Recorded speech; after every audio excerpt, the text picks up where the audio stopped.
আসসালামু আলাইকুম। সবাই কেমন আছেন? আশা করি আল্লাহর রহমতে সবাই ভালো আছেন।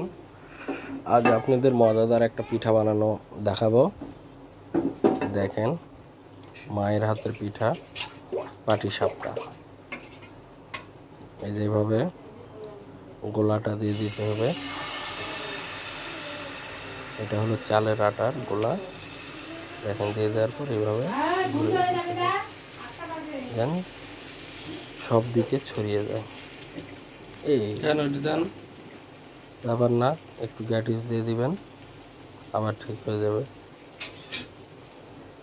আর আজকে আমাদের পাটিসাপটার পায়েসটা যা হয়েছে না, সেই স্বাদ, সেই স্বাদ।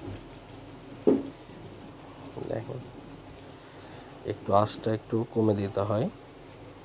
গোলাটা যখন হয়ে আসে তখন আঁচটা কমে দিতে হয়।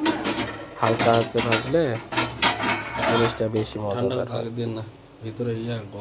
তো যারা আমার ভিডিওটা দেখতেছেন, সবার কাছে একটাই অনুরোধ, ভিডিওটা দেখার পর পাশে থাকার বেল বাটনটা চেপে দিবেন এবং সাবস্ক্রাইব করে দিবেন, কমেন্ট অবশ্যই করবেন।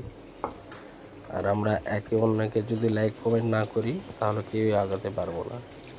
পায়েসটা একটু চেখে দেখলাম, মানে বারবার খেতে মন চাচ্ছে, খুব সুস্বাদু হয়েছে। তো এবার এটার উপর পায়েস দিয়ে দেবে, এই যে এইভাবে দিয়ে দিতে হবে। দেখুন, হ্যাঁ, এভাবে পায়েসটা দিয়ে দিবেন।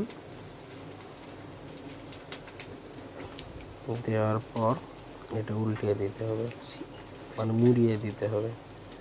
তো আপনারা দেখেন, বেশি এক্সপার্ট হলে আপনার কাঁটা চামচ দিয়ে হবে, আর কম এক্সপার্ট হলে আপনার ছুলনা ব্যবহার করতে হবে। দেখেন, এখন আঁচটা একটু কমে হালকা আঁচে ভাজতে হবে। আঁচটা কমে দেওয়া হল, হালকা আছে মোচমোচা করে ভাজতে হবে।